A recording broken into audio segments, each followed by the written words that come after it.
Law school first year is no fun. But the first case I briefed to the class was the Buffalo Bridge case, a maritime matter from the Great Lakes. Sometimes we would get gems like this the first year that were interesting and made me think John had been right in advising me to be a lawyer. Maritime law cases were always well drafted and sometimes had some great sea stories to set the stage. Reading them was a breeze and a break from the dry cases like those on the intricacies of civil procedure. One of the first people I met outside of law school in the Sister City program in Portland was Tonya Harding. Having grown up with skaters in Michigan, I was not impressed. Portlanders, on the other hand, were very impressed with her and loved her. Everyone had heard of her, except for me. She was a regional champion at the time, but that seemed like low-hanging fruit. In Michigan and Toronto, everyone could skate. At the Clackamas Town Center, where she practiced, the public skate had about half the people just learning compared to just a few people learning at most public skates in the Midwest. The facility obviously was nothing compared to the facilities at the University of Michigan. The drop-in hockey had some Midwestern guys that were pretty good, but it was basically the first time in my life that I was able to skate up and down the ice unchallenged. It was a little tiring, actually. Anyway, the skating facilities were nothing like the University of Michigan, and the skaters were nothing like what I had grown up with in the Midwest, which made Tonya's ability pretty incredible. So in a way, I understood why the hometown team loved her. She had no advantages. Her mom would just drop her off at the rink, then she would have to walk home to a crappy old mobile home a couple of miles away. After my second or third goal on my first day at drop-in hockey, I heard a tapping on the glass, and this little blonde handed me a piece of paper with her number on it. "Call me," she mouthed. It seemed a little weird, but I put the paper in my glove and carried on. The next day I called her, and we agreed to meet at public skate the next weekend. She was a little shy and was clearly not used to skating with someone. I grabbed her hand and we took off. Oh my God, she was thrilled. She was clearly a strong skater, but she was no Mary from Minnesota. Tonya was not extending her stride out far enough, instead trying to use her toe to push straight ahead like most figure skaters. Over the weeks, she learned to match my stride, and we cruised around the rink like a pair of twins, ripping up and down the ice. I mean, ripping. Tonya was pretty quiet. She told me that she was not going to school and wanted to be in the ice capade someday. I told her about my experience with college athletics, and now I had gone on to play professionally. A university degree was something that would allow her to do anything, I told her, whether or not it worked out on the ice. I could tell that this was something that no one had ever discussed with her, or at least no one who was in college that she could relate to. Since she was so quiet, I sometimes filled in the silence with some of my adventures in life, including my time with Allie and how to take a punch, and my day with Bobby Clark, where I learned to land a punch. She loved everything about hockey. We had dinner a few times and went to a movie together called Sweet Liberty, starring Michelle Pfeiffer. Tonya didn't like it. Too many storylines, she said. I tried to have a cerebral discussion with her about American history and the Revolution, especially about what happened to the Loyalists, like my family who had moved to Canada, but she clearly wasn't interested. We really didn't have much in common to talk about. I encouraged her to stay in school, but she was determined to skate in ice capades and didn't see a need. One day, she had gone home early after public skate. A tall, lanky teenager with his first wisp of a mustache skated up to me and did a hockey stop, spraying me with snow and nearly falling down in the process. He didn't say a word, but it was a juvenile message I had probably not heard since I was about 10 years old, that I was not welcome at that rink. I shrugged it off. The next week, I watched Tonya skate in competition. Afterwards, she told me that since I was not wearing a sports coat, it was not really appropriate for me to be around her at competitions. I had been at the law library all day and never occurred to me to dress up to watch someone skate. Anyway, she never returned my calls, and I went off to study in London for a year, where we lost touch for a while. Something that needs to be mentioned about Portland is the large number of strip clubs. Some say Portland has more strip clubs per capita than any city in the country. That would not surprise me. It's like every neighborhood has a local club. Instead of local neighborhoods, corner bar, like they have in Philly or Baltimore. 3 or 4 girls will usually dance at these places. Then there would be a few bigger places with 10 or more dancers. These places were usually more expensive and the girls a little pushier. For a poor law student, they were usually off limits and less pleasant, but sometimes we would go down to Mary's, one of the oldest and biggest, that catered to the businessmen, lawyers, and tourists. There, I met a dancer named Michelle. She was super smart and had studied at Trinity. We had a lot in common. She had been to the bar in Dublin and drank, staring at the red door from number Eccles Street, from Joyce's Ulysses. She was well read. I don't know if it was that the lawyers at the big downtown firms insisted on having a bright liberal arts grad grinding away on their laps that made her dance there, or if it was just a greedy whore who had made a decision to make as much money as she could. But she was nice and smart, and we got along. One day, she would call herself Courtney Love. She had a band, and sometimes they would play at Saddingbrom. I asked her if I could drum with them. I liked their music. Unlike the old stuff, the radio still played by The Who. Her music was about rape and angst of my generation, stuff nobody talked about, and the bands from the 60s had never considered, with their own issues of the day. Sure, she said, anytime. I played with them a few times. We had a lot in common. I liked her music, but they needed a bigger commitment than I could provide, so we drifted apart. Meanwhile, my dad had been hired by Dennis Conner to train his crew to bring back the America's Cup.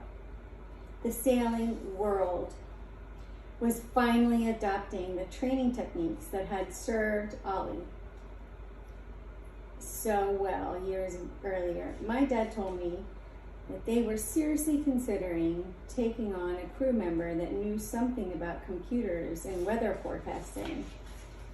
Well, that would be me, I told him. He already knew about my classes in coding at Notre Dame, but he never talked about my knowledge of modern weather mapping and forecasting at sea that I had first-hand experience with on the commercial fishing boats. I told him that made me the perfect candidate. That winter, Connor flew me down to Australia just as they were getting ready to go into the final race series.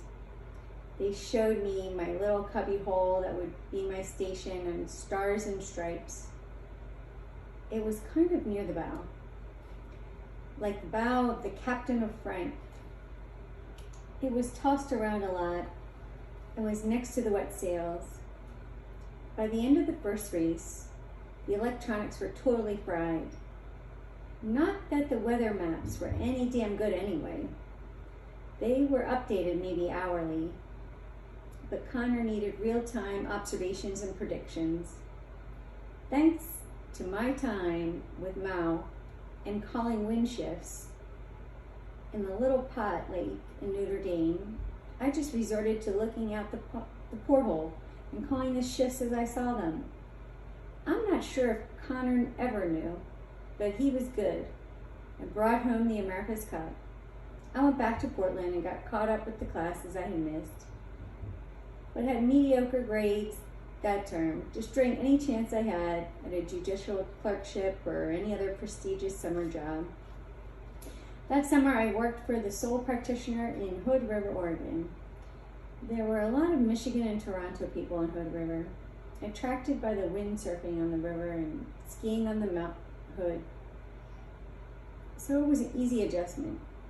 I think learning to shortboard in the nuclear winds of the Columbia River was my greatest achievement that summer. I also met a lawyer named Mike Miller. He was spending a week in the George after settling a big case and avoiding a trial. Mike was a big Notre Dame football fan, his uncle having gone there. Mike had figured out the personal injury scene in Washington, D.C., and was a master at extracting large verdicts from local jurors. He was also well connected with all things DC and offered to get me protections for my cat key idea. He was also interested in what I had told him about Marie's death. If the coroner's report said she committed suicide because of her medication, then why had no one sued the pharmaceutical company? Were there others that had died for the same reason? Anyway, we discussed the issue over a few beers. I appreciated his friendship and guidance in practicing law over the years. At the house I lived at, the guys were hugely into radio-controlled gliders. It was a Philadelphia house, except for a teenager named Mark Fawcett, who lived in a tent in the backyard. He said he was training to be a World Cup snowboarder, and all the guys were huge Flyers fans. With their sense of the wind from sailing, these guys were incredible.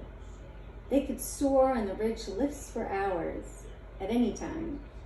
And being guys, they also liked to dogfight. I spent a lot of nights putting the pieces of my plane back together. They were good.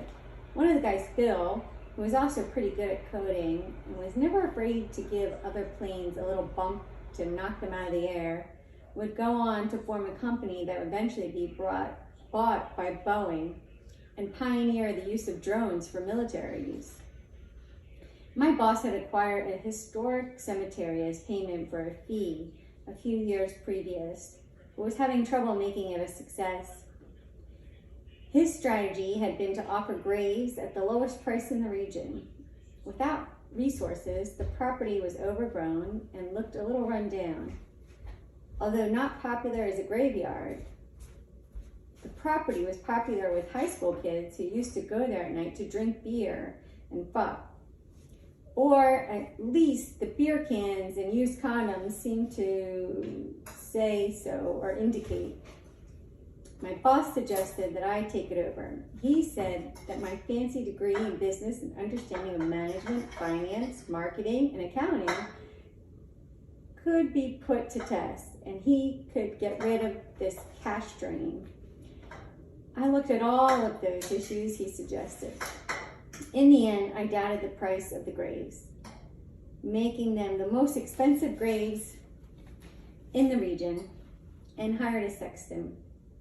The sexton took care of the property beautifully, and demand for the graves proved to be inelastic, and eventually increased as the kids went to the neighboring Idlewild cemetery for orgies and drinking.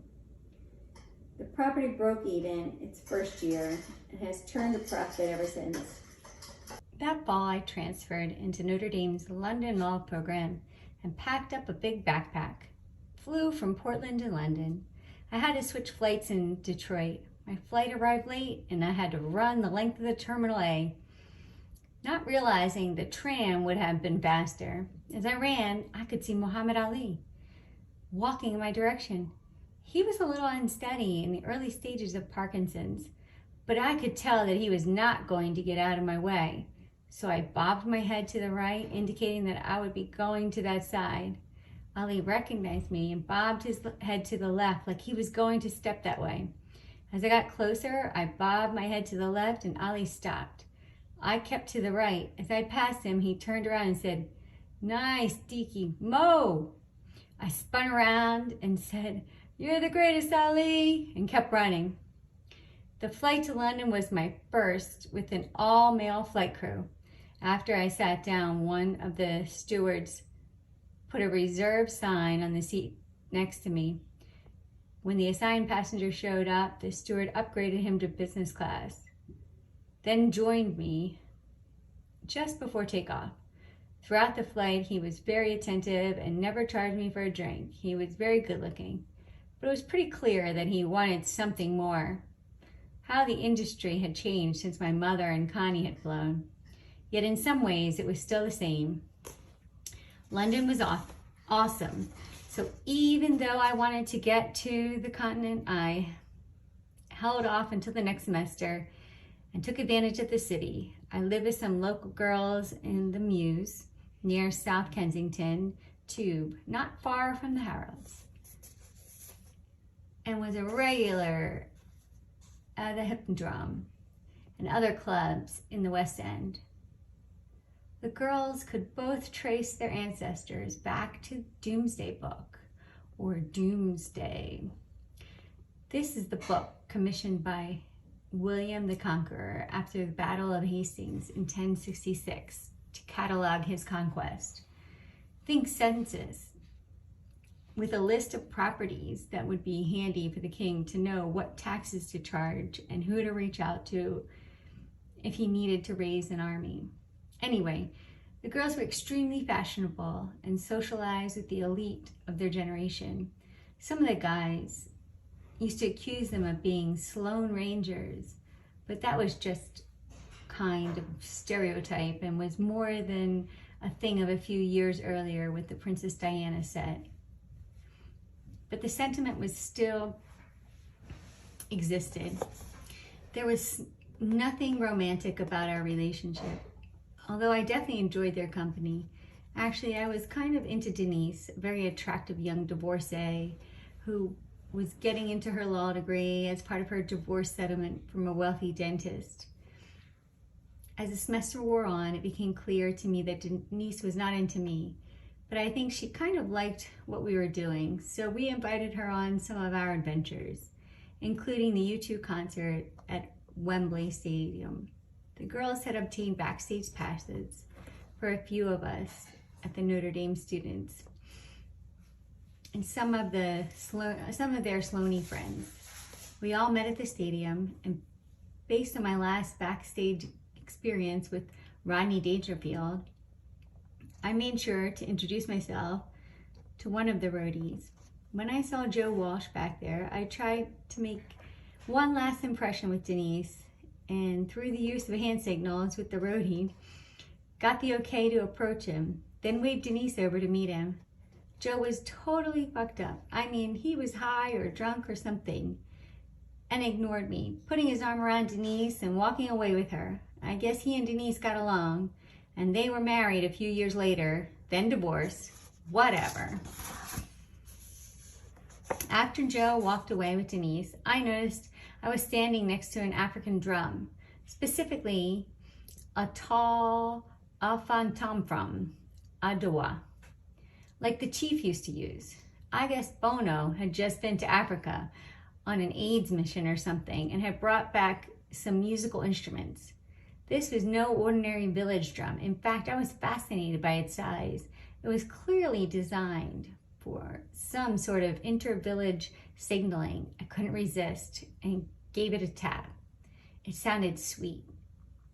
I started beating a little harder, and my roadie friend told me to stop as the band was about to perform. Indeed, the band was right there. Bono, the consummate showman, waved off my new roadie friend and asked me if I played. I explained my experience with the village chief, and Bono said, okay, drum. So I started patting away, then beating, and stretched leather hand. The sound was incredible, booming. They raised the curtain, and there I was at the back of the stage, all alone. Soon the crowd started to quiet, and Bono indicated for me to keep drumming. It was amazing. The crowd grew completely silent, and the primal message pulsed through the stadium. Bono ran out and started singing Silver and Gold, his anti-apartheid song about freedom. Meanwhile, the girls waved me off the stage, kind of laughing at me and making fun of me and my drumming. Whatever. That is how I got to play with U2, sort of. My high school buddy Mitch, oil trading office was down the street from Notre Dame's London program. Sometimes I would go meet him for high tea at the Browns Hotel.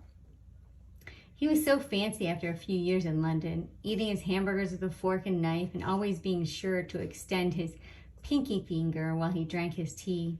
He was really classy. Sometimes he and his Sloaney girlfriend would take me out to Annabelle's, a private dinner club with set menu and dinner times. One night before I was to leave for the Christmas holidays, Elizabeth Taylor and George Hamilton sat down at our table. George was pretty quiet. Miss Taylor had the most amazing purple eyes and kept looking at me. Mitch's girlfriend, who was sitting next to her, later told me that there was definitely a cougar seduction vibe going on with her in my direction, and that she was not thrilled to be with George Hamilton, who was pretty much ignoring her and enjoying his scotch. I guess I sensed it too, and had been sitting there next to her. It might have been different, but I was sitting next to George and I was getting his vibe that this woman was a pain in the ass. When dinner was over, she asked me to dance. Thinking about the time that I had danced with Marie, I politely declined. Nothing could compare to Marie, not even Elizabeth Taylor. Mitch's girlfriend made fun of me after that for not being able to say that I had danced with Elizabeth Taylor. Finally, I said, "How many people do you know turned down Elizabeth Taylor?" None. That was pretty much the end of the teasing, and she seemed to respect me and my decision after that. After dinner, we went out clubbing at the Hippodrome. We ran into Madonna. She remembered me and Mitch from Ann Arbor and invited us into the private VIP club section with her. Mitch's girlfriend thought it was pretty funny that I knew her and dared me to ask her to dance after turning down Miss Taylor. By this time, we had all taken some ecstasy, a rarity for me, and we all danced together until they closed. Then we went to an after-hours club. As dawn broke, we had a group hug and went to our separate ways. I took a nap and got ready for my trip. Although I wanted to do the Eurail thing over the holidays, my folks insisted I fly back to Michigan for Christmas. Pan Am was still in business, and there was a flight from Heathrow to Detroit, then a short layover transfer to a commuter flight to Houghton. As such, it was a fairly reasonable project. Plus, I could sleep on the flight, which justified the hard partying the night before. That afternoon, I took the tube to Heathrow, checked my stuff, and went to the gate. A bunch of Syracuse students were returning home from their semester abroad. Steve was at Syracuse, so I introduced myself and asked if anyone knew Steve. Yes, everyone knew Steve, the graduate assistant supervising the trip who was at the bar having a Bloody Mary. So that was kind of cool. We got caught up and Steve suggested I take a Quaalude. Pills were generally against my rules, but I had just had dinner with Elizabeth Taylor and partied all night with Madonna and Mitch, plus Steve said it was appropriate after taking ecstasy. He spoke with a lot of authority for a history major. The night before, so what the hell? Of course, it totally knocked me out and I fell asleep in the waiting area. While I slept at the gate was changed and no one thought to wake me. I suspect Steve probably had intentionally told them not to wake me. He was a prankster. Meanwhile, they cornered off the area and a group of special education kids were chaperoned into the area. I must have been drooling on myself in my sleep, or otherwise not looking too smart. For when they woke me up to board, no one thought to ask for my boarding pass, and the ground crew just told me to get in line with the others. I just kind of went along with it, but I was kind of looking forward to the flight and catching up with Steve a little more. When they finally asked me for my boarding pass at the gate, I learned that I had missed the flight. My flight, which had left an hour earlier, had just blown up over Lockerbie, Scotland. I decided not to go home that Christmas, and ended up on a houseboat in Amsterdam Canal for my first Christmas away from home. After celebrating Steve's life at the Heineken Brewery, I hit the road and hitched down to Normandy to see the D-Day invasion beaches that my Uncle Jack had supplied. From there, I hitched through Spain to Tarifa, hoping to do some windsurfing in the minstrel winds.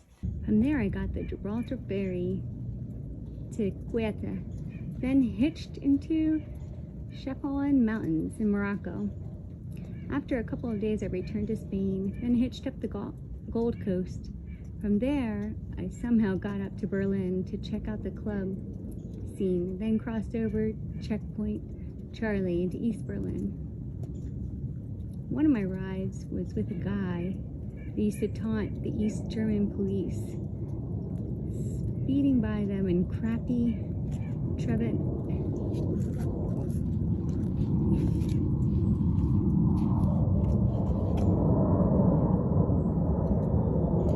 Barely puttering along at 50 miles an hour while he was doing over 100 on the Autobahn in his VW.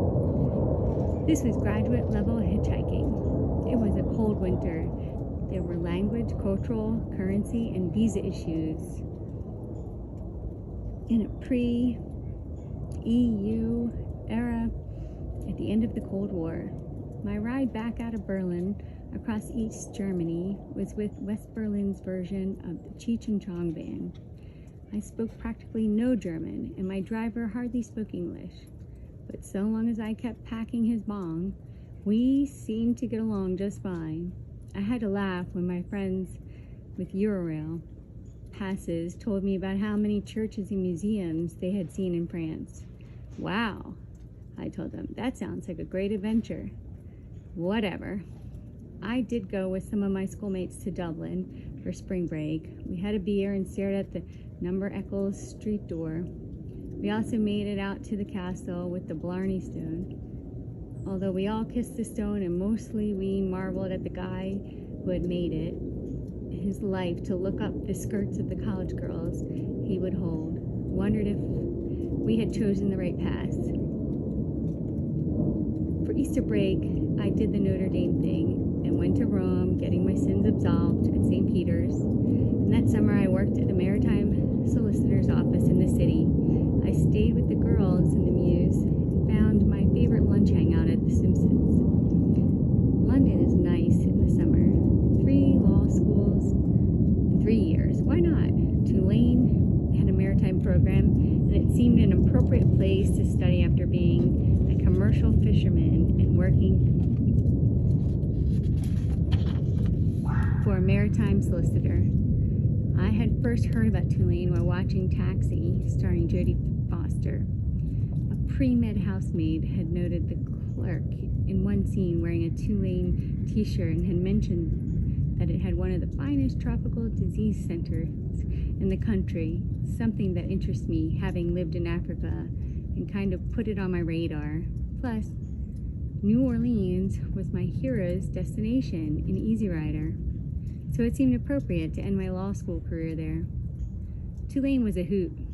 Located in the Garden District, it was far enough away from the nonsense on Bourbon Street to be relatively peaceful, but being in New Orleans, there were clubs everywhere. One time I went to the neighborhood club and was surprised to see the Neville brothers performing. During the break, one of the guys introduced me to Aaron. He had this big black mole or something over one of his eyes. I remembered my time with Hannah and her birthmark, which I had not commented on when she had said that this was going to be a sports announcer. But with Aaron, I just could not resist. Dude, you've got something on over your eye, I said, indicating. Well, that did not go well. Let's just say that they never invited me to play drums with them, and there is no relationship between intelligence, quotients, and emotional quotients.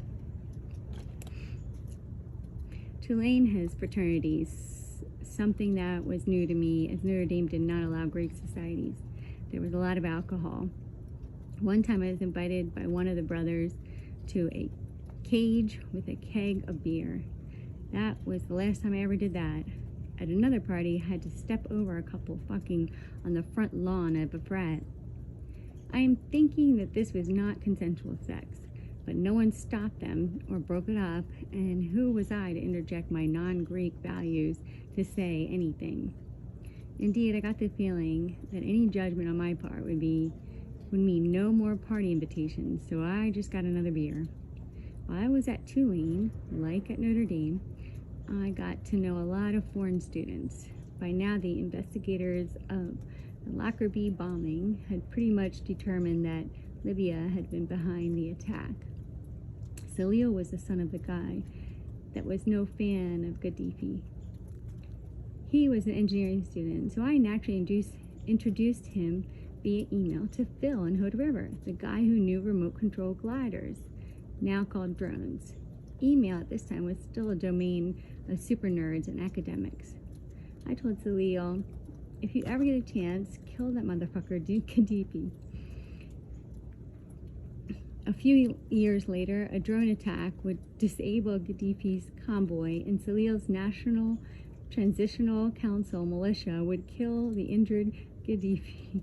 That's all I can really say about that. And any other than that, maybe I had called in the airstrike by Phil and his crew, and maybe I told Salil what was going down. Just saying. I miss Steve, and this was something that needed to be done. Any discussion of New Orleans would have to include Bourbon Street. I enjoyed it, but what was more fascinating to me was Jackson Square. This was where American cultivated the latest and the greatest acts, styles, and scams. I loved it.